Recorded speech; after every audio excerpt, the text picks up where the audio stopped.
হে hello everyone, Ram Ram সবাইকে। আমি শ্রেয়া। আজ হচ্ছে সোমবার। সকাল সকাল আমি রেডি হয়ে গিয়েছি মন্দিরে যাওয়ার জন্য। প্রথমে তো আমি গাছ থেকে ফুলগুলো আগে তুলে নেব, এরপর আমি রোজকার মতো মন্দিরে পুজোও দিয়ে নেব।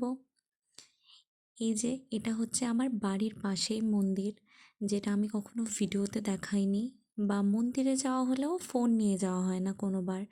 তো সেখানেই আগে পুজোটা করিয়ে নেব। তো এই মন্দিরটা দেখানোর জন্যই আজকে ফোনটা নিয়ে আসা মন্দিরের মধ্যে। তো এই মন্দিরটা বাবা রঘুনাথের মন্দির, যেটা আমার একদম বাড়ির পাশেই। তো সকালে প্রথমে এখানে পুজো করব, তারপর আরেকটা মন্দিরে, তারপর অন্য একটা মন্দিরে যাব। তো এখানে পুজোটা আগে শেষ করে নিই। তো সবাই বলছে যে ব্লগ বানাতে, তো আমি ফার্স্ট টাইম এটাই বানাচ্ছি। আমি জানি না এটা আদৌ পোস্ট আমি করব কি না, করলেও কবে করব, কারণ আমি কোনোদিন ব্লগ বানাইনি।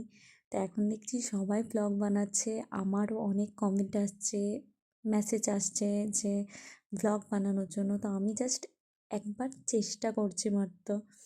আমি জানি না কিভাবে কি হচ্ছে বা কিভাবে এই ভয়েসগুলো অ্যাড হচ্ছে, আমি সত্যিই বুঝতে পারছি না। তো প্রথমবার চেষ্টা করছি নিজের মতো করে। তো এই যে আমি পুজোটা শেষ করে নেব এবার। বাবার মাথায় জল দিয়ে আমি এবার আমার পুজোটা শেষ করব।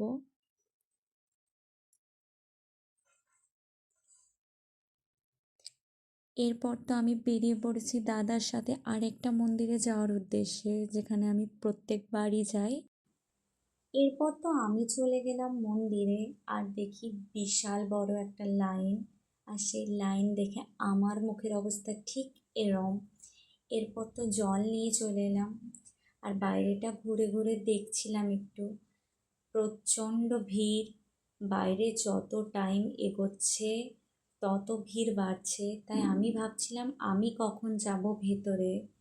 তো আমার পুজো এবার শেষ, বাইরে এসে কিছু ছবি তুলে নিচ্ছিলাম। আর এত ভিড়ের মধ্যে প্রচণ্ড গরম লেগে গেছে। বাইরে এসে একটু দাঁড়িয়ে এরপর আমি বাড়ির উদ্দেশ্যে বেরোলাম।